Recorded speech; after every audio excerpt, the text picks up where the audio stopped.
The metal didn't flood him this time. Instead, it seeped in slowly like warm water soaking into dry soil. His skin darkened, but only along his forearms. The weight settled there dense, solid, but his fingers stayed human. He flexed them experimentally. They moved. Izuku's breath caught. "Partial," he whispered. He lifted his arm and tapped it gently against the desk. The wood dented, but didn't shatter. No pain. No panic. The iron receded when he pulled the ball back, leaving him human again, just slightly lightheaded. He scribbled furiously. "Partial transformations possible. Control improves with intent. Hollow regulates flow. No immediate backlash, mild dizziness, manageable." A slow, shaky smile crept onto his face before he could stop it. He wasn't just a monster switch.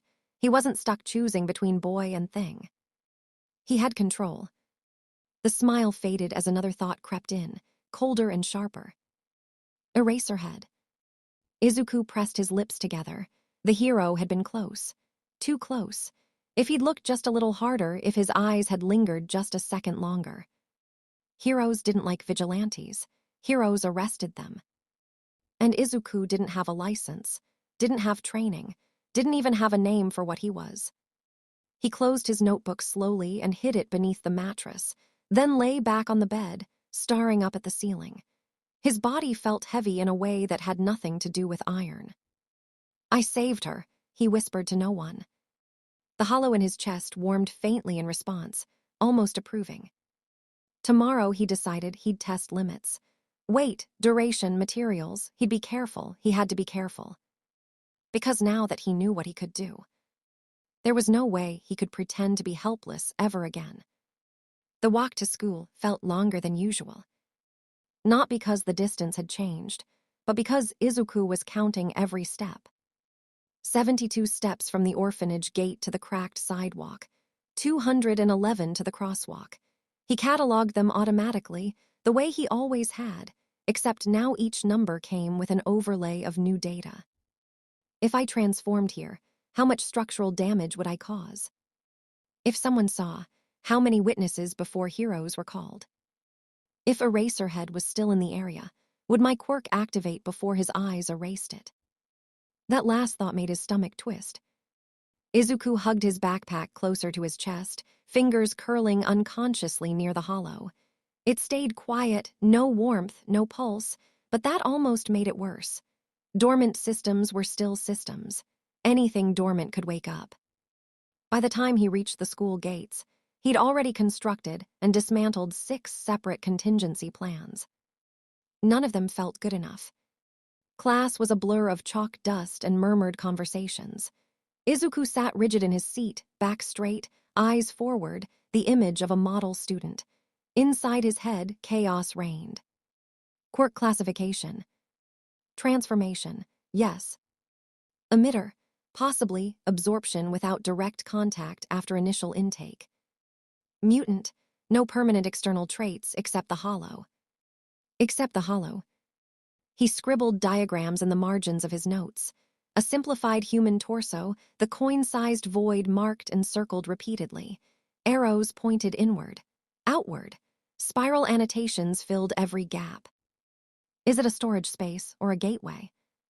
Why metals specifically? Molecular affinity, psychological trigger. Why now? Trauma activation, delayed manifestation. His pencil snapped.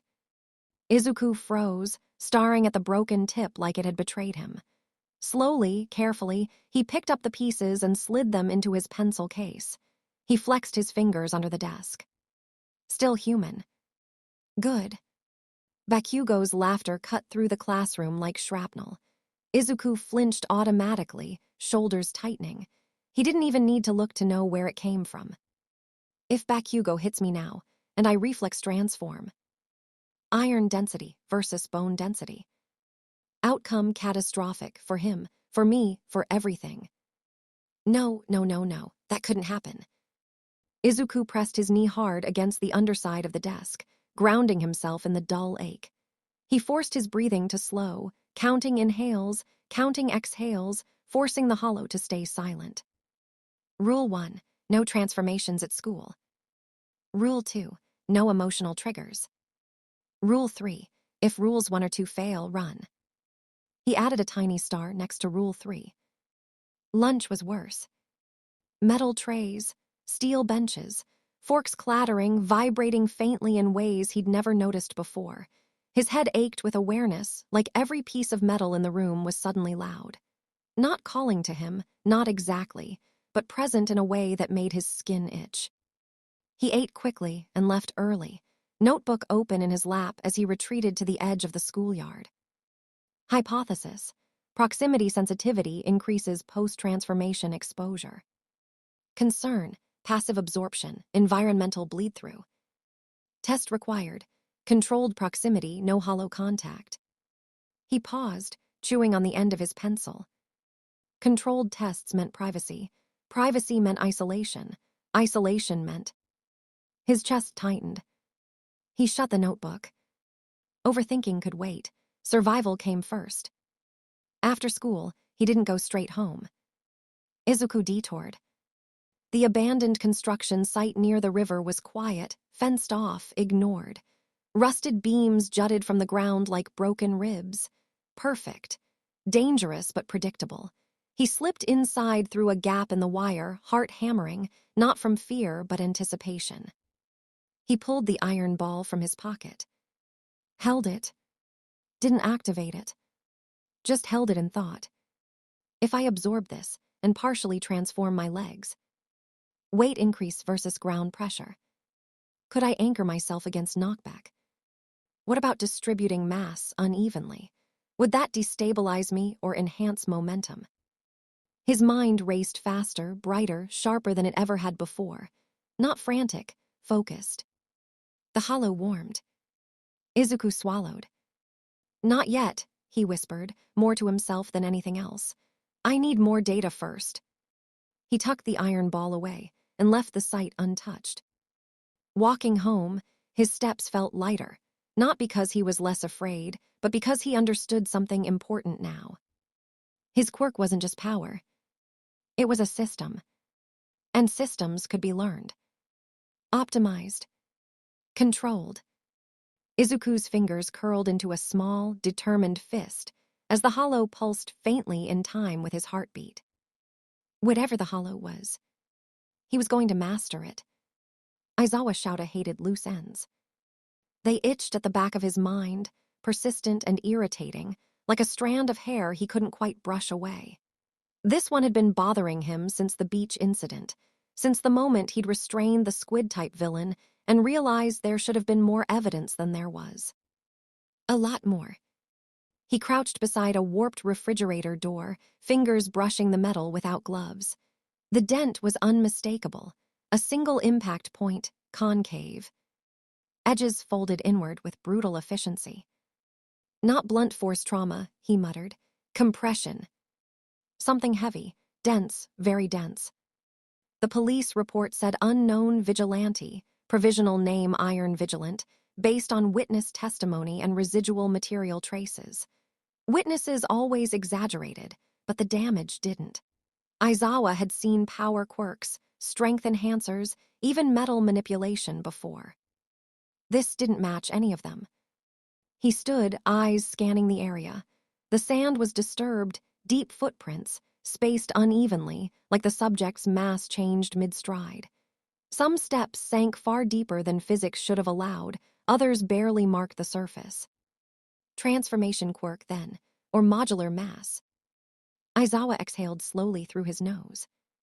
Okay, he said to no one. So where did you go? That was the problem. He couldn't find him.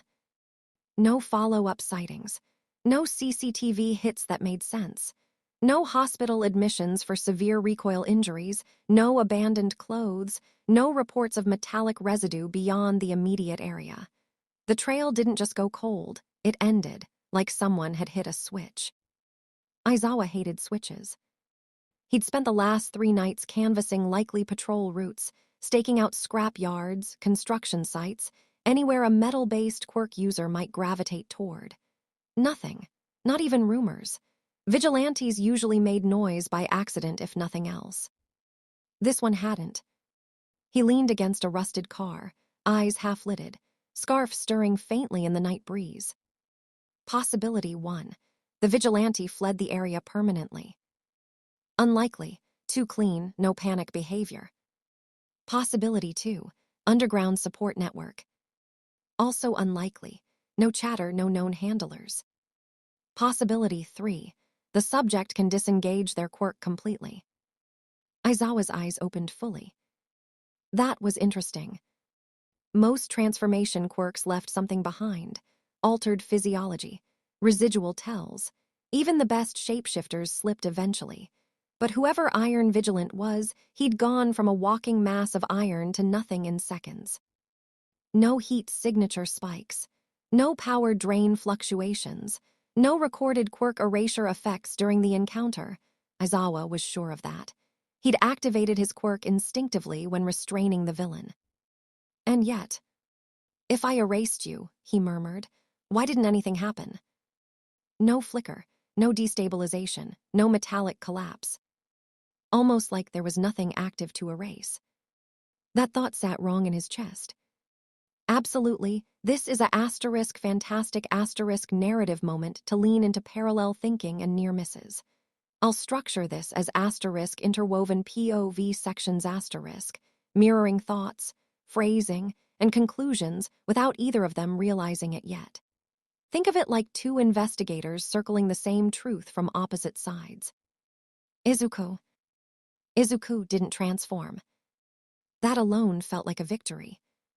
He sat cross-legged on the cold concrete floor of the abandoned construction site, notebook open on his lap, iron ball resting in front of him like a loaded weapon. He'd moved farther in this time, away from the street, away from sightlines, away from variables he couldn't control. Everything came back to that. Baseline observation.